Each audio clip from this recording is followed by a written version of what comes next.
Buenas tardes. Como les venía contando, la idea de hoy es que vamos a realizar la explicación de nuestras dos últimas prácticas de laboratorio, práctica 6, fenómenos de transporte celular, y la 7, rasgos genéticos del hombre, que tiene que ver con lo que veíamos en la tarea 3, que ya pueden revisar ustedes su retroalimentación en el link de calificaciones. Y tiene también que ver con lo que veíamos la semana pasada con mitosis y meiosis, así que esa práctica espero que sea mucho más fácil de poder desarrollar gracias a toda esa información que ya tenemos de base. Hoy, como pueden ver en nuestra última sesión, si ustedes recuerdan, en nuestra primera sesión les contaba que de acuerdo a la guía de nuestro componente práctico que se los mostraré al final de la charla, nos dice que tienen 3 días para entregar el documento con la consolidación de los 7 informes de estas prácticas. Es decir, que ustedes tienen hasta el 15 de noviembre para entregar esos informes.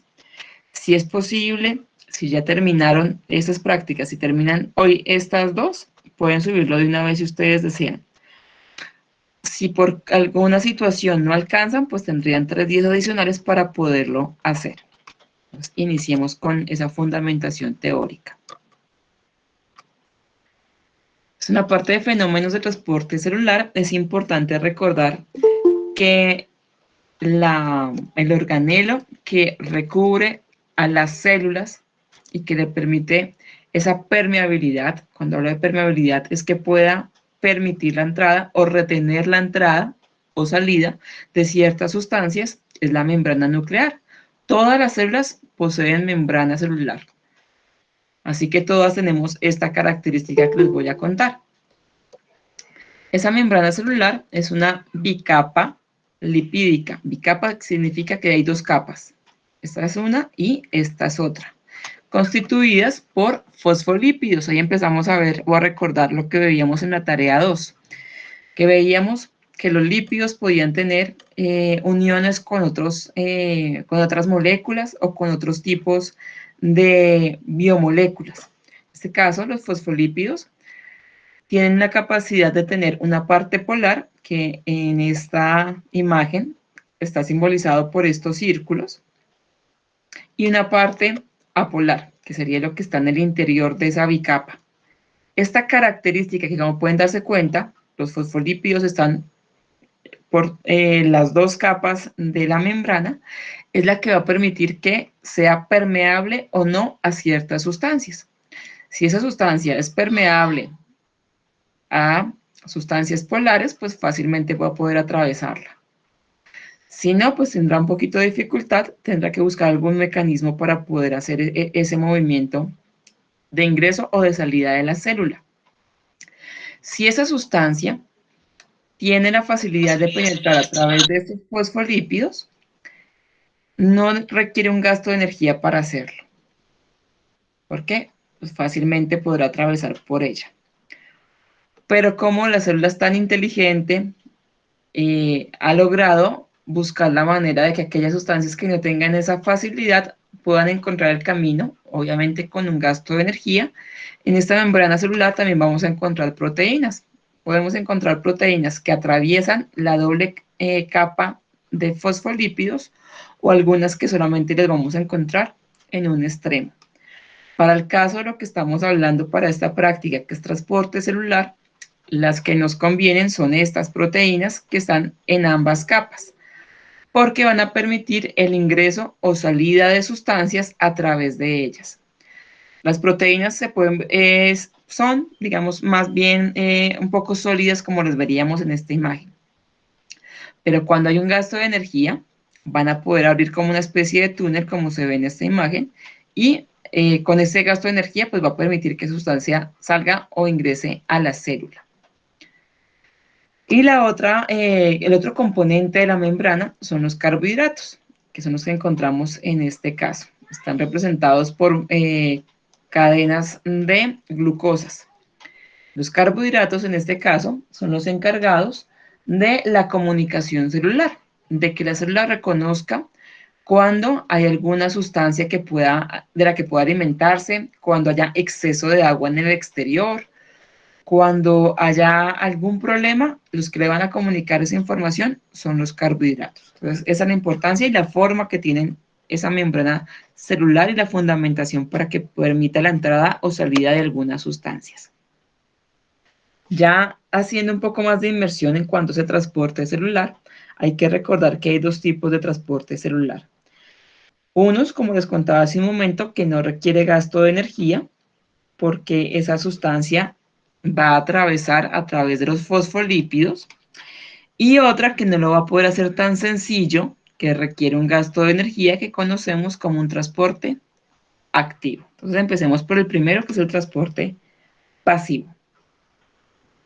Lo que tenemos en la imagen representada es la membrana nuclear, su exterior y aquí el interior. Estos puntos cafés, estos círculos cafés, nos estaría representando la sustancia que requiere entrar o salir de la célula. Cuando tenemos una sustancia que hay en mayor concentración, eso lo conocemos como gradiente, un gradiente de concentración. En este caso, el gradiente está en la parte externa, hay una mayor concentración de estos solutos en la parte externa con respecto a la parte interna.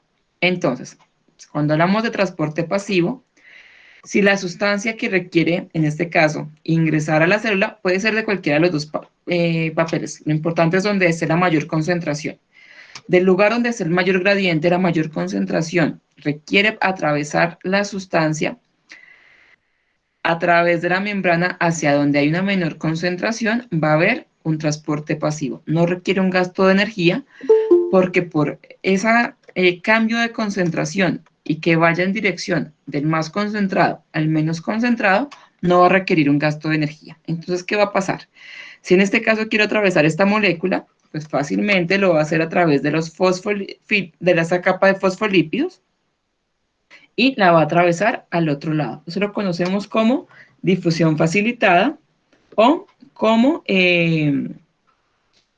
una ósmosis, es lo que tenemos en este caso.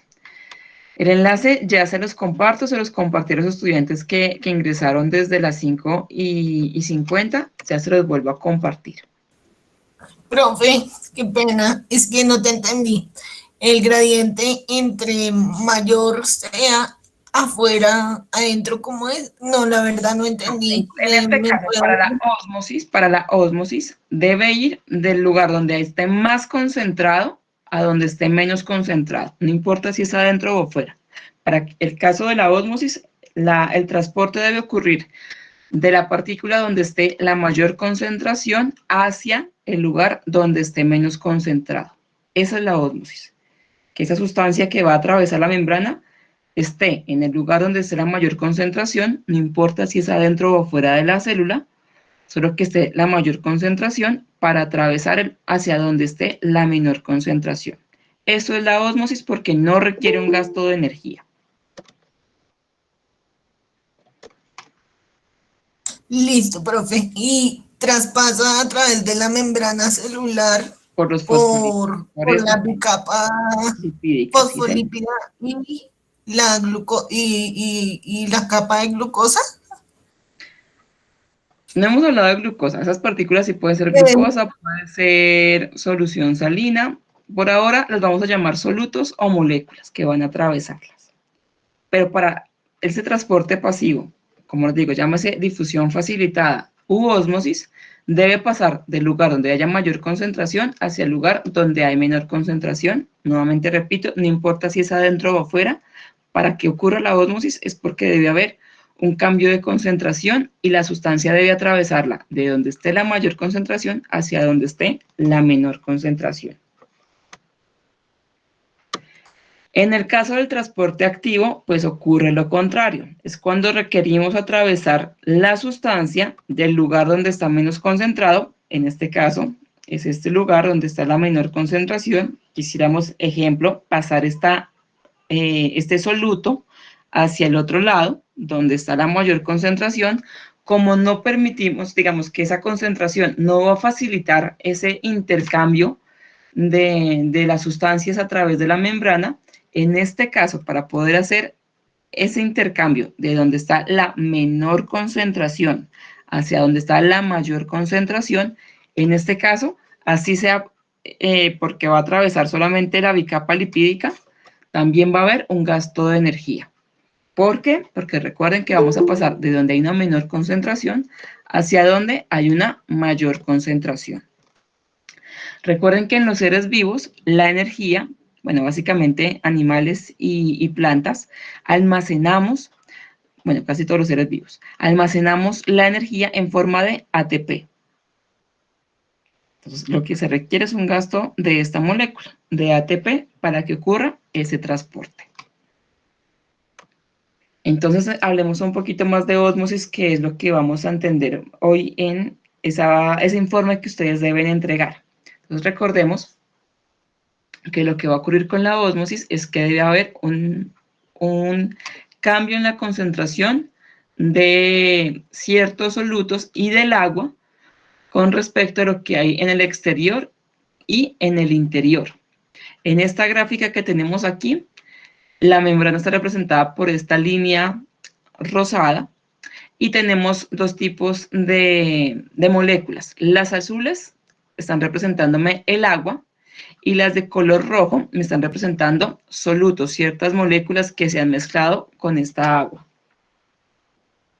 Como se pueden dar cuenta en esta imagen, hay una menor concentración de agua en el exterior, mientras que en el interior hay una mayor concentración de agua. Pasa lo contrario con respecto a los solutos. En los solutos, esas esferas rojas, hay una mayor concentración en la parte externa con respecto a la parte interna. Entonces estamos viendo que no es la misma concentración. Por lo tanto, esta diferencia de concentración, y algo que también se me había olvidado decirles, el tamaño de la partícula tiene que ver. Si es un tamaño de partícula muy grande, así haya una diferencia de concentración, no va a poder atravesar la membrana. Ahí sí requiere un gasto de energía para utilizar, por ejemplo, una proteína para atravesar la membrana. Entonces, si en este caso la molécula es pequeña y hay una diferencia de concentración del exterior con respecto al interior, va a ocurrir ósmosis. Entonces, en la ósmosis lo que va a hacer es que va a intentar llevar del lugar donde hay mayor cantidad de solutos hacia donde hay una menor cantidad de solutos. Ocurre lo mismo con el agua, pero en este caso va a ser inverso. En este caso, hay una menor concentración de agua en el exterior con respecto al interior. Entonces, en este caso, lo que va a hacer es que del interior va a salir agua al exterior para que se nivele la cantidad de agua, y lo mismo va a ocurrir con los solutos. Los solutos deben atravesar, en este caso, del exterior hacia el interior hasta que lleguen al equilibrio. ¿El equilibrio qué es? En este caso, que lleguen a la misma concentración, tanto en la parte externa como en la parte interna de la célula, de esos solutos que están, en este caso, tanto en el exterior como en el interior. ¿Qué esperamos? Que ocurra lo que está en esta imagen. Si se dan cuenta, tenemos la misma cantidad de solutos y la misma cantidad de agua, tanto en la parte externa como en la parte interna. Cuando lleguen a ese nivel, va a parar la ósmosis, porque lo que está esperando es eso, que se traten de igualar las concentraciones.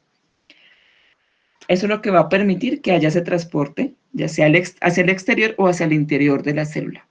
Pero ojo, que llegue a esa igualdad de concentraciones no significa que siempre sea beneficioso para la célula. Dependiendo de esa concentración, de qué tanto haya variado, puede afectar a la célula. Y es lo que vamos a ver el día de hoy. ¿Cómo la va a afectar? Entonces, dependiendo de qué tan concentrado, qué tan diluido esté ese soluto, pues me va a afectar a la célula.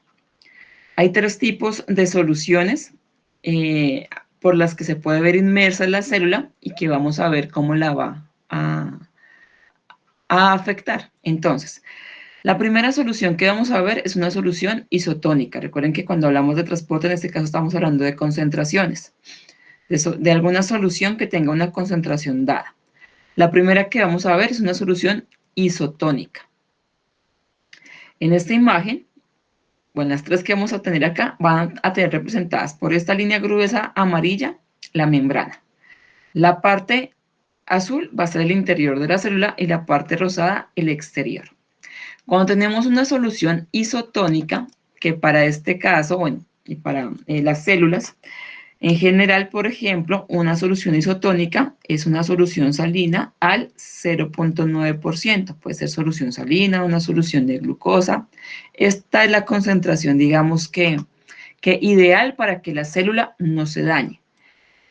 Ejemplo para que lo recuerden, si alguna vez han estado hospitalizados o algún familiar y le han aplicado suero fisiológico, si ustedes revisan muy bien ese suero, les va a indicar que tiene una concentración de 0.85 o 0.9% de solución salina.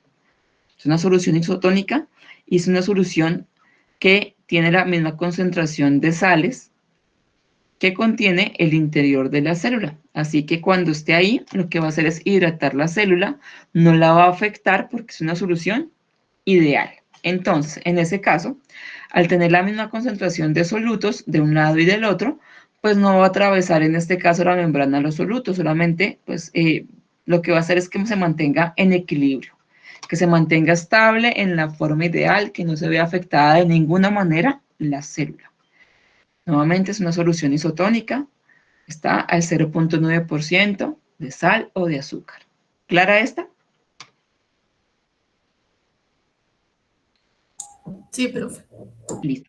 Entonces vamos a ver cómo cambia, si aumenta o disminuye esa concentración. Recuerden que la que estamos hablando es esto, 0.9% solución isotónica.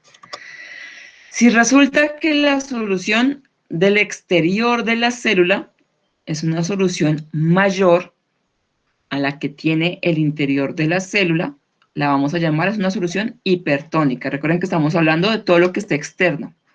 Son soluciones que tienen alguna diferencia con respecto a lo que hay en el interior de la célula. Hiper, recuerden de hiper de mayor, de más grande. Hipertónico significa que hay una mayor concentración de solutos en el exterior con respecto al interior. Entonces, esas esferas fucsias que estamos viendo acá, bueno, ustedes deben ver como moradas, hay una mayor concentración en el exterior con respecto al interior. Ya de por sí estamos dando cuenta que debe llegar en algún equilibrio porque ya hay una diferencia entre ellas.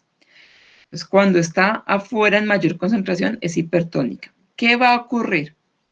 Recuerden que tanto los solutos como el agua deben moverse para que tanto en la parte interna como en la parte externa lleguen a la misma concentración. Ejemplo, recuerden que el isotónico es el 0.9%. Todo lo que sea mayor a esta concentración la vamos a denominar hipertónico.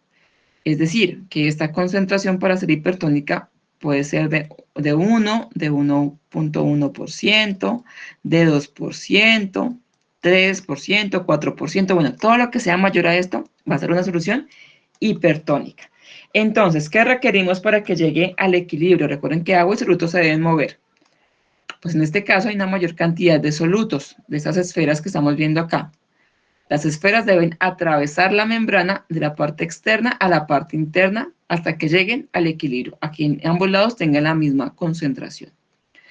Pero en el interior también hay un exceso.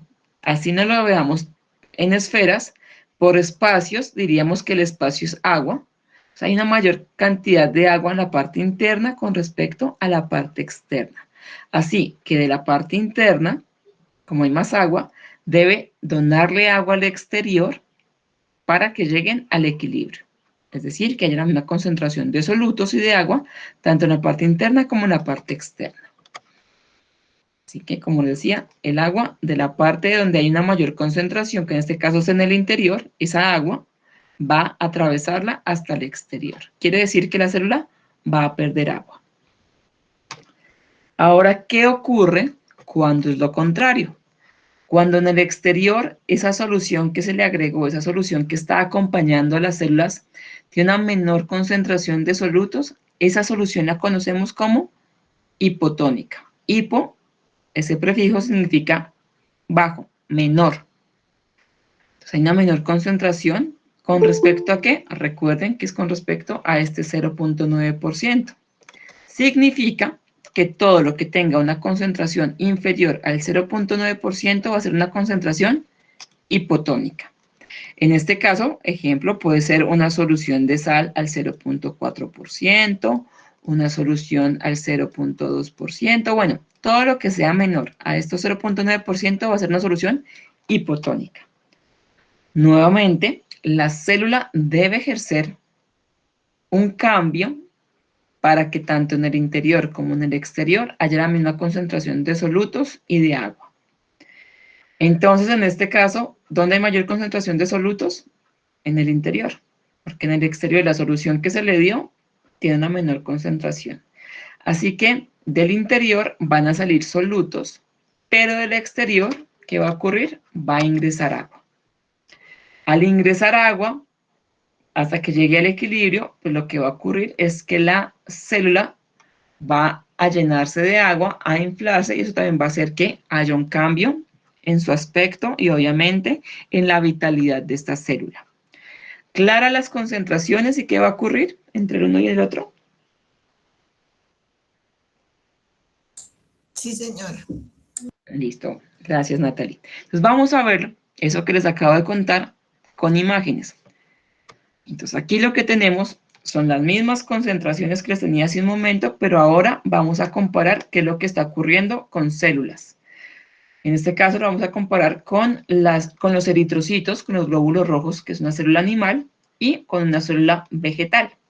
Entonces, cuando la solución externa es una solución isotónica, recordemos, 0.9%, ¿qué ocurre con nuestros eritrocitos? Pues tienen la forma que les contaba la primera semana de nuestro componente. Normal, deben estar normal, ¿no? Sí, normales, porque está en el estado isotónico. Entonces, por eso les decía, la idea de esto es que recordemos nuestra clase 1 de componente práctico que les contaba que son células circulares, casi cilíndricas, porque en la mitad tienen una hendidura, como un huequito. En algunas fotografías las podemos ver como un espacio blanco, o en otras, dependiendo de la luz que se le haya dado al microscopio en el momento de tomar la foto, podemos verla un poquito más oscura, pero se ve claramente que hay una hendidura en la mitad, pero podemos observar que son circulares con esa hendidura. Ese sería el estado ideal, estado isotónico para un eritrocito, un glóbulo rojo. ¿Cómo sería para una célula vegetal? Entonces recordemos las imágenes que veíamos las semanas anteriores, que contenía una pared celular gruesa que siempre les decía, nótese que se evidencia claramente dónde inicia y dónde se acaba la célula, y eso lo da la pared celular. Les contaba que todo lo que estaba adentro era el citoplasma y que ellos tenían una gran vacuola, que es la que almacena agua. En estado isotónico vamos a ver claramente la pared celular y que todo el interior está lleno por el citoplasma, no hay espacios. Se ve completamente llenita esa célula y es porque está en ese estado o con esa solución isotónica. En equilibrio, un equilibrio ideal para que la célula esté en equilibrio sin ningún daño. Ahora veamos cómo cambia la célula cuando estamos en una solución hipertónica. Recuerden que esa solución siempre está en la parte externa. Cuando la concentración de la sustancia que está en la parte externa es mayor al 0.9%, la llamamos hipertónica. Les decía que, de acuerdo a esta imagen, como hay una mayor concentración de solutos en el exterior, deben ingresar al interior hasta que estén en equilibrio, y lo mismo va a pasar con el agua. En el agua son los espacios que vemos en azul, hay una mayor concentración de agua en el interior, por lo tanto, va a salir agua de la célula hacia el exterior. ¿Hasta qué punto? Hasta que en los dos lados, tanto en la parte interna como en la parte externa, tengan la misma concentración de solutos y de agua. ¿Cómo está dando agua del interior al exterior? ¿Qué va a pasar con nuestros eritrocitos? Se están deshidratando. Al perder agua, pierden la forma. Ya no los van a ver tan claramente redondos con la hendidura, sino fíjense bien, son completamente irregulares porque perdieron agua. Es posible que en las fotografías los vean un poquito más pequeños o que no le vean esa forma redonda. Es como la característica que le vamos a dar a esos eritrocitos cuando perdieron agua. ¿Qué pasa con la célula vegetal? La pared celular mantiene su forma. Les contaba las clases anteriores. La pared le da tanta protección a la célula vegetal que pueden ocurrir muchos cambios y ya va a soportar muchas condiciones. Obviamente no es completamente irrompible. Va a haber algún momento en que puede llegar a fallar, pero sí le da una mayor resistencia a tener esa pared celular. Entonces la pared la vemos claramente definidas. Pero por favor, fíjense en el interior. El citoplasma ya no me está llenando completamente el interior de la célula, sino que ya vemos espacios. Vean cómo era antes, llenaba completamente la pared. En este caso vemos espacios entre la pared celular y lo que es ahora el citoplasma. Y eso se debe a que la célula perdió agua y por eso el citoplasma se ve que ha reducido su tamaño. Ejemplo de estados hipertónicos. Por ejemplo, cuando estamos viendo una película y comemos palomitas de maíz, crispetas y le agregan eso, mucha sal. ¿Qué le ocurre a nuestra boca?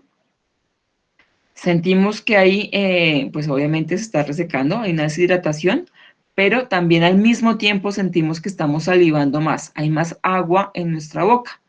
Eso se debe a que las células escamosas epiteliales, ustedes recuerdan que eran una de las que tomamos en la muestra del interior de la mejilla, esas células, al tener contacto con una mayor concentración de sal, pues van a perder agua. Por eso la sensación en la boca es deshidratación, pero al mismo tiempo tenemos una mayor cantidad de agua que creemos que es saliva, pero saliva con agua en nuestras células, que lo que está haciendo es que la célula trata de equilibrar el interior con el exterior, pero al tener una solución hipertónica de sal, pues están deshidratando. Listo. Ahora vamos a ver qué ocurre cuando está una solución contraria, una solución que sea hipotónica. Recuerden que hipotónica es todo lo que sea inferior al 0.9%. 0.2, 0.4, 0.8% es una solución hipotónica. Hipotónica, vean.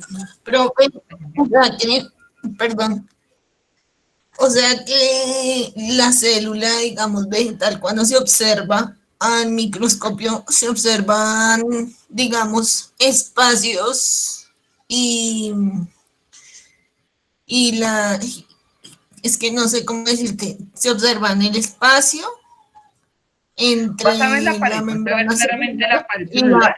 entre, Y en el interior, esos espacios, vas a ver como unos huequitos. No se ve completamente lleno de citoplasma, sino se ven espacios que me están separando la pared celular de lo que hay en el interior de la célula. Eso es lo que van a ver en las imágenes. listo. Gracias, profe. Vale, entonces estábamos hablando de la parte hipotónica. En la parte externa hay menor concentración de solutos.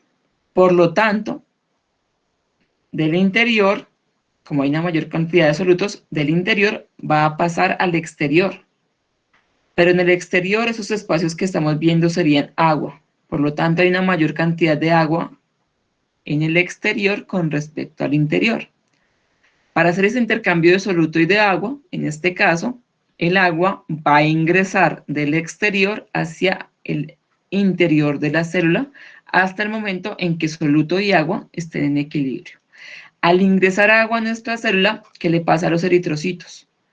Ya no los vamos a ver en la forma redondita y con una hendidura, sino los vamos a ver redondos, completamente redondos. La hendidura casi no se ve. ¿Por qué? Están llenándose de agua. ¿Qué ocurre? Si la concentración a la que expuse la célula es muy inferior al 0.9%, va a llegar un momento en que la membrana celular ya no va a soportar tanta agua que va a estallar. Este proceso que estamos viendo acá se llama lisis. Significa que las células se llenaron tanto de agua que se rompió su membrana celular y al romperse, la célula murió. Así que lo que ustedes van a encontrar es inicialmente unas células de mayor tamaño y ya no se ve tan claramente la hendidura. Eso con respecto a los eritrocitos. ¿Qué le pasa a la célula vegetal? La pared nuevamente es bastante resistente. Va a impedir que sea tan fácil esa lisis celular. Y lo que vamos a ver como cambio es que ya no se va a ver completamente, digamos, estas diagonales que se daban al unirse un lado con el otro, sino que la célula se va a ver un poquito más redonda, un poquito más curva. Por lo mismo porque está ingresando agua a su interior. Entonces, esos cambios se van a ver dependiendo de la concentración a la que se esté expuesta la célula. Por eso es importante que no tengamos ni exceso de azúcares, de sal, pero que tampoco lleguemos al extremo de no consumir absolutamente nada. Recordemos que los alimentos ya tienen esas concentraciones de sal y de azúcar necesarias, pero no lleguemos al exceso, ya sea por mucho azúcar, por mucha sal o por quitarla completamente, porque vamos a ver afectadas las células. Entonces, ¿queda clara esta parte? Sí, señora. Listo, entonces les voy a Sí, compartir señora. el anexo de entrega, el formato de entrega, para que con él podamos entender cómo van a desarrollar esa práctica. Entonces, práctica 6, fenómenos de transporte celular. Van a encontrar ustedes la imagen de células, obviamente unas células van a ser vegetales y la otra son eritrocitos, que es lo que hemos estado hablando en la clase. Entonces, realmente son estas tres imágenes nomás. Lo que deben hacer es dar una descripción de qué es lo que está ocurriendo ahí. Entonces, mi consejo, como los anteriores, amplíen la imagen, revisen muy bien qué es lo que está pasando, cómo se ve la célula. Entonces, pues, verifiquen si cambió la forma, si se ve la misma forma, cómo está el interior, si el interior se ve con algún espacio, si por lo contrario se ve completamente llena y más bien como curva. Entonces, describir de estas tres qué es lo que está ocurriendo. Entonces, en la descripción, ¿qué van a decir? ¿Qué tipo de solución creen que fue expuesta a esa célula? Es una solución isotónica, porque se ve que no hay cambios, que es la célula normal. Es una solución hipertónica, porque estoy viendo que la célula está deshidratada. En la célula vegetal veo espacios por deshidratación, o veo que la célula se ve más pequeñita, no se le ve esa forma, digamos, circular con hendidura, entonces digo que es una solución hipertónica. Es una solución hipotónica porque estoy viendo que la célula vegetal ya no se ve completamente rectangular, sino se ven con curvas. Estoy viendo que la célula se ve mucho más redonda, el eritrocito que no tiene la hendidura. Entonces, es decir, esa descripción de qué es lo que está ocurriendo, más la explicación de qué solución creen que está expuesta. Hipotónica, hipertónica o isotónica. Es lo que deben escribir aquí en la descripción. Y finalmente, contestar estas dos preguntas que están acá. Explicar la diferencia entre transporte activo y transporte pasivo y los mecanismos moleculares para el transporte activo. Es lo que deben responder ahí. Y pues unas conclusiones. Listo. Ya con esto, digamos que sería la parte de transporte pasivo. Rápidamente, transporte activo, recuerden que es un gasto de energía que tenemos en forma de ATP. Esa energía va a ser utilizada para que atraviese una sustancia, ya sea a través de una proteína, y se puede dar por una bomba de sodio y potasio, donde se requiere que haya un intercambio también de de estos elementos, o a través de una partícula que se va a adherir a aquella sustancia que requerimos que salga o que ingrese en la célula, pues para permitir finalmente ese paso de sustancias. Pero importante, recuerden que el transporte activo, su principal diferencia es que sí hay un gasto de energía. Va a pasar de ATP, es decir, de tener 3 enlaces de fósforo, a un ADP, donde hay 2 enlaces de sodio, o simplemente el fosfato ya solito. Entonces, eso es un gasto de energía para que pueda pasar, atravesar la sustancia por la membrana celular.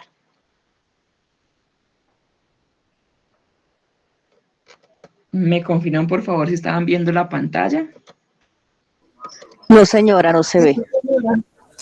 Profe, una pregunta. ¿El transporte grueso vendría a ser parte del transporte activo o ese es otro tipo de transporte? Sería transporte activo. Toda sustancia que sea digamos que de un mayor tamaño debe ser transporte activo, por dos razones. O porque el tamaño me permite atravesar estas proteínas? Porfa, confirmen si ya la están viendo en la pantalla. No, señora. No, profesora, no se está viendo. Vamos a ver qué está pasando.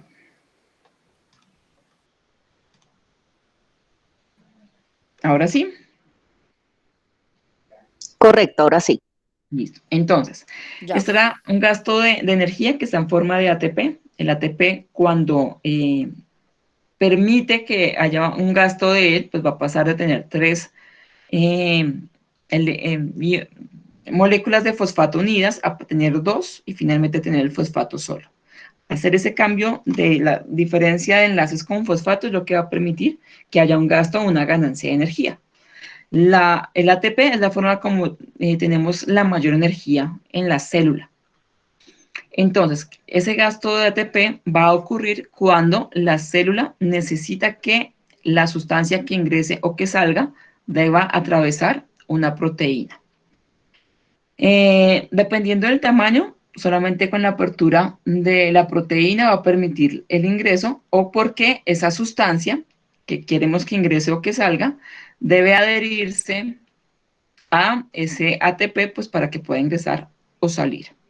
Cuando la sustancia ya es extremadamente grande, ejemplo, que estemos hablando de un polisacárido, recuerden que un polisacárido es porque tiene más de dos monómeros de glucosa, de galactosa, de fructosa.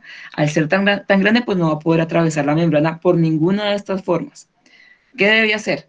En la parte externa, la célula lo que va a hacer es atravesar esta proteína mandando una enzima. Esa enzima me degrada esa sustancia, ejemplo, ese polisacárido, hasta que queden monómeros, y esos monómeros sí les permitan que ingresen.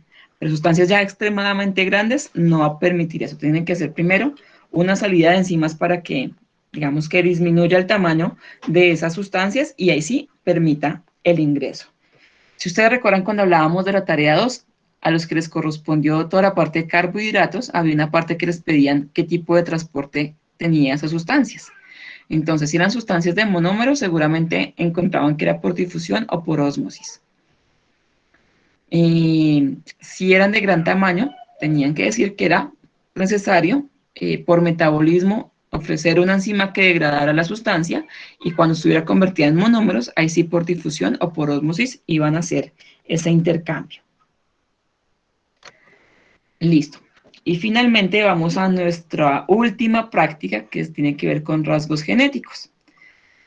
Ya vimos parte de la teoría de ella la semana pasada con nuestra práctica 5 cuando hablábamos de mitosis y de meiosis y también cuando en el campus hablábamos en biología, en la tarea 3 de genética, pero rápidamente recordemos términos importantes para entender qué vamos a ver en la práctica como tal. Entonces, recordemos que cuando hablamos de genética hablamos de dos tipos de aspectos importantes. El fenotipo, que son todos los aspectos físicos del ser vivo. Recuerden la F de fenotipo y de físico. Fenotipo me dice físicamente cómo se va a ver ciertas características en ese individuo.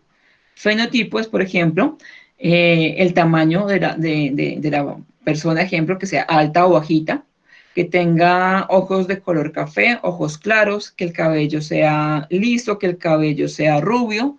Esos aspectos físicos son el fenotipo. Genotipo, recuerden, por el gen. Están hablando de cómo se han equilibrado o mezclado, cruzado esos genes para permitir que ese individuo tenga ciertas características físicas.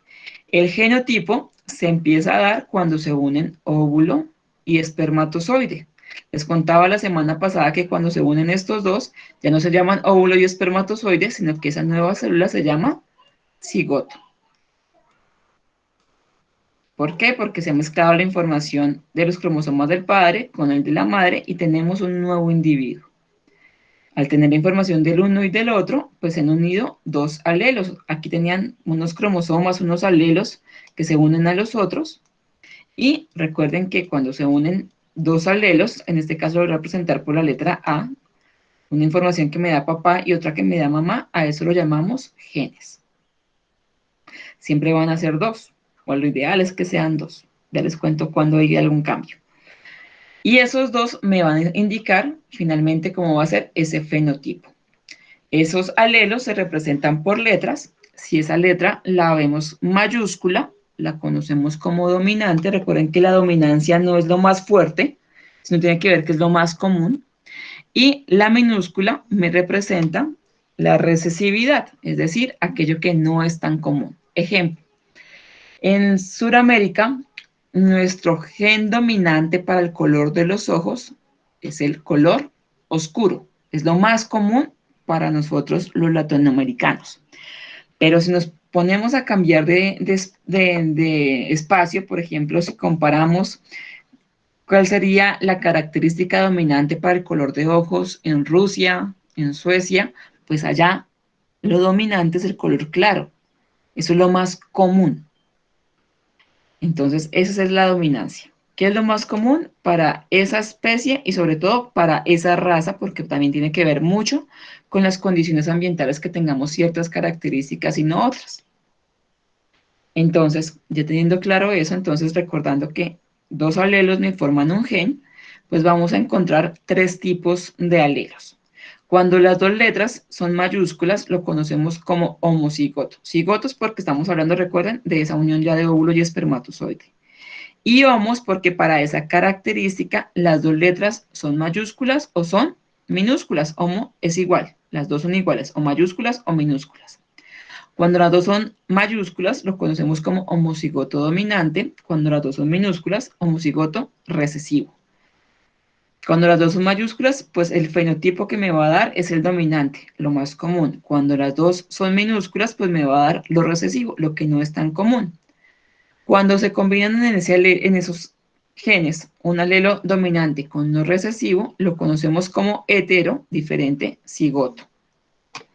Ese heterocigoto me va a dar un fenotipo hacia la dominancia. Así yo tenga los 2 alelos, uno dominante y el otro recesivo, lo que se va a expresar físicamente va a ser el dominante. Rápidamente, leyes de Mendel. Entonces, la primera que me hablaba de uniformidad, en ese caso, Mendel, ¿qué hizo? Tomó semillas de alberjas que siempre habían tenido una continuidad, una raza pura para tener semillas de color amarillo.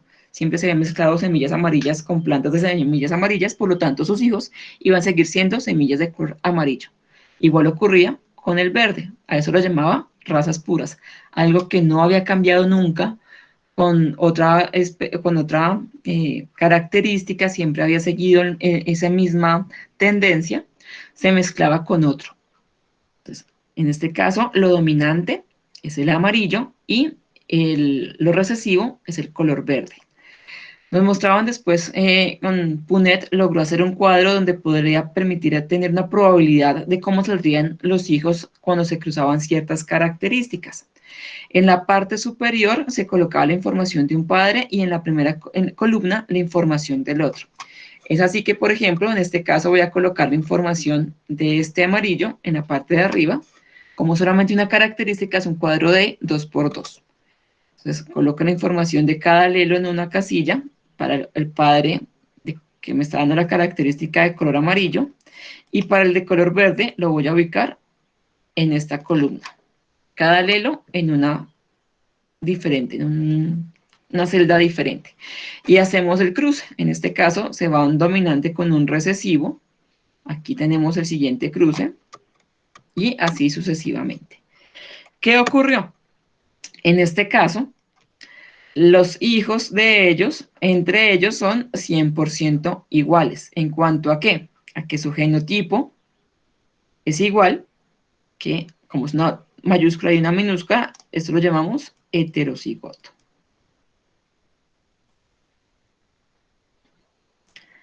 Como en este caso, ese heterocigoto, por favor díganme por el chat, o si quieren abran su micrófono, de qué color van a ser estas semillas, siendo heterocigotas. Amarillo. Amarillo. Muy bien, van a ser amarillos, porque al ser heterocigotos, lo que expresan es la dominancia. Entonces podríamos decir que en este caso, el 100% o 4 de 4 son heterocigotos. En cuanto al fenotipo de la parte física, que lo que teníamos que eran padres o amarillo o verde, eran los colores que esperamos que salieran.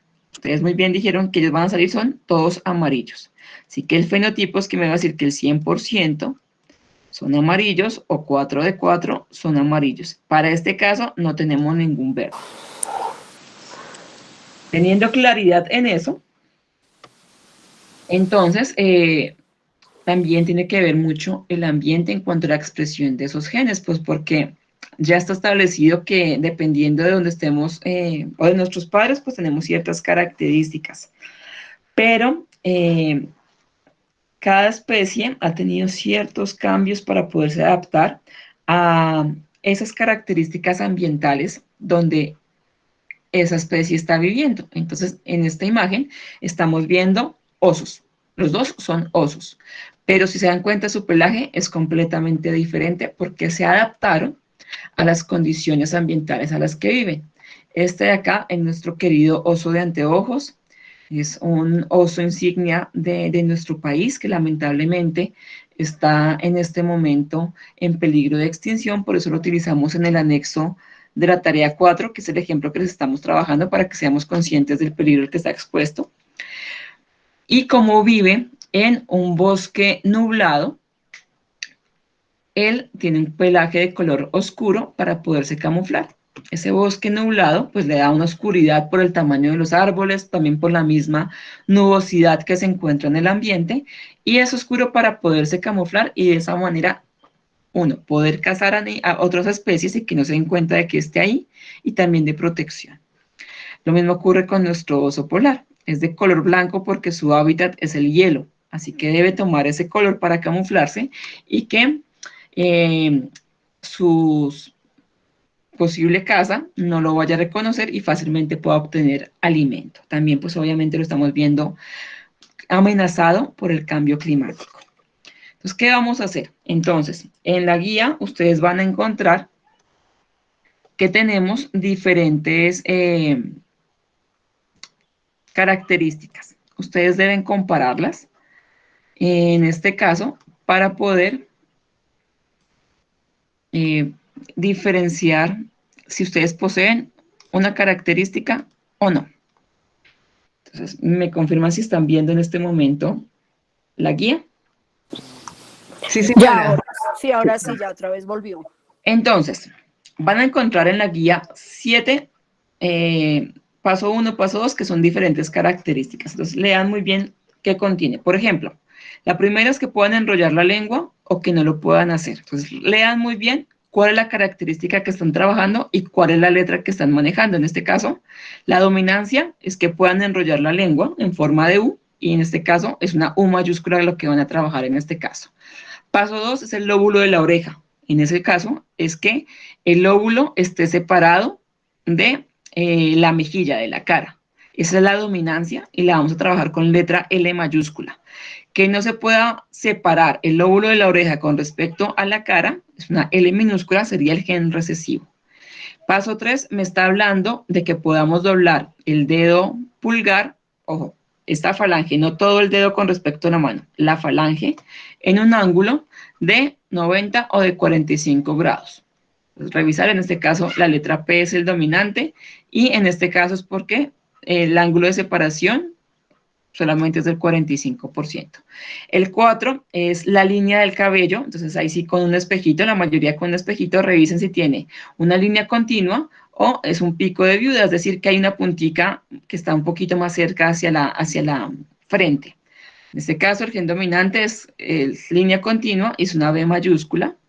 Paso 5 es que tengamos o no vellitos en las falanges. La letra que vamos a trabajar es la D mayúscula para los vellos, que es la dominancia. Paso 6 tiene que ver con la diferencia entre el dedo índice y el anular. Entonces, en el caso es con la letra A. Y lo que van a hacer es, ya sean que lo hagan individual o si lo están haciendo en grupos, es que si es individual, pues solamente llenan el cuadro. Si es grupos, es que en el fenotipo, pues hagan una división y que cada uno, por favor, escriba qué característica tiene. Puede ser que ustedes coloquen una X en la característica que poseen o escriban que enrollan la lengua o que no enrollan la lengua, que tienen el lóbulo separado o que no lo tienen. En mi caso, por ejemplo, yo puedo enrollar la lengua en forma de U. Entonces, ejemplo, si yo estoy solita en el trabajo, pues coloco acá, ¿yo qué puedo hacer? ¿Enrollo o no enrollo? Entonces, donde dice enrollo, coloco la palabra enrollo la lengua o una X. Y genotipo posible es cómo serían mis genes, cómo tendrían que ser para que yo esté mostrando un fenotipo dominante. En este caso, deben ser homocigotos dominantes o heterocigotos. En el caso de que fuera la lengua enrollada, entonces coloco una X acá abajito o coloco no enrollo la lengua y en este caso serían U minúscula con U minúscula, es decir, un homocigoto recesivo. Y hacen lo mismo con esas características que hablábamos hace un momento. Contestan unas preguntas que son estas dos y finalmente terminaríamos nuestra actividad. Sí, Carolina, tiene que ver, es con los fenotipos de cada uno de ustedes. Por eso les digo, si están trabajando solitos, pues ya no en esta tabla solos. Si están haciendo grupos de 2 o de 3, pues dividen solamente la tabla de fenotipo, porque el fenotipo finalmente, pues ahí no varía, es lo mismo. Entonces en el fenotipo dividen, entonces Dolly, Carolina y Natalie. Entonces cada una como tiene cada una de esas características, colocan una X o colocan la palabra completa. Esa sería finalmente la actividad. Recuerden, por favor, que se está acabando el tiempo para la explicación, pero no es nuestro componente práctico. Recuerden, por favor. Una pregunta. Es que en la guía dice anular más corto que el índice hombre-mujer. Ahí que se coloca. Ahí hay dos imágenes, entonces con respecto a si somos hombres o mujeres, hay una característica diferente. Entonces, por ejemplo, las mujeres tenemos el anular más largo que el índice como dominante. En los hombres es al revés. Entonces, depende de ser hombre o mujer que se va a dar esa característica, pero ahí en el texto está. Igual, si tienen dudas, yo estoy pendiente de ustedes por el grupo de Skype para que en cualquier situación pues les pueda colaborar con ese desarrollo. Les voy a compartir nuevamente el enlace de asistencia y les voy a compartir también pantalla para que puedan visualizar qué es lo que está, dónde deben subir la información. Entonces, por favor, confirmen que estén viendo la pantalla. Sí, profesora, sí se está viendo. Entonces, de acuerdo a la guía, nos dice que al finalizar la última sesión, que en este caso es hoy, 12 de noviembre, ustedes tienen 3 días máximo para entregar el informe. Recuerden que en un solo documento deben subir los 7 informes de laboratorio y en este caso 3 días sería el 15 de noviembre. ¿Dónde encontramos eso? En la guía del componente práctico, numeral 6 es donde dice eso. Este documento se consolida las actividades de cada una de las prácticas socializadas en el protocolo de prácticas virtuales y deberá ser entregado 3 días después de finalizar su última sesión. Aquí es donde está esa información. ¿Dónde la van a subir? Para que los que están ingresando hasta hoy a este componente práctico. Ingresaron a su campus virtual, a mis cursos virtuales, y ahí buscan, por favor, el curso que dice 2011-01, Biología Componente Práctico. En mi caso está pegadito al de Biología, pero por lo que hemos visto, a la mayoría de ustedes les aparece casi al final. Pero por favor, busquen este que está acá. No es el mismo de Biología, se habilitó otro únicamente para el componente práctico. Ingresan y ahí van a encontrar el foro, que es donde hemos compartido la mayoría de... Hemos compartido los enlaces de grabación y cuando termine la grabación de hoy, también se los voy a compartir por ahí. La guía, que es donde está el anexo, la guía y el protocolo. Y en el último, donde dice componente práctico virtual, entrega de la actividad, ahí hacen clic y ahí van a subir ustedes su documento. Si ustedes hicieron el trabajo de 2 o 3, en el documento debe ir el nombre de cada uno de ustedes. Pero así el documento tenga el nombre de cada uno de ustedes, cada uno solito debe subir aquí ese informe. Les aparece aquí que la fecha de entrega es domingo 29 de enero, pero para nosotros no aplica, por eso les estaba mostrando la guía de la práctica. Para nosotros, según la guía, es 3 días después de esta sesión, es decir, 15 de noviembre. Entonces, por favor, Pues ahorita los invito a que ingresen a la conferencia, pues porque ahí tienen los punticos adicionales, van a aprender mucho más de ecología, de cómo cuidar nuestro medio ambiente, sobre todo nuestros parques nacionales. Siendo colombianos tenemos que conocerlos, quererlos y cuidarlos. Y además pues tenemos la ventaja de tener esos punticos adicionales. Terminado eso, si tienen dudas, recuerden que en el grupo de Skype estoy atendiendo sus inquietudes hasta las 10 de la noche. Si alguien por algún motivo no quiere ingresar a la conferencia, no hay ningún problema. Igual yo estoy pendiente ahí, obviamente un poquito más demorada la respuesta porque también estoy atendiendo la conferencia para que ustedes puedan resolver cualquier inquietud que tengan. Entonces, en este momento voy a detener la grabación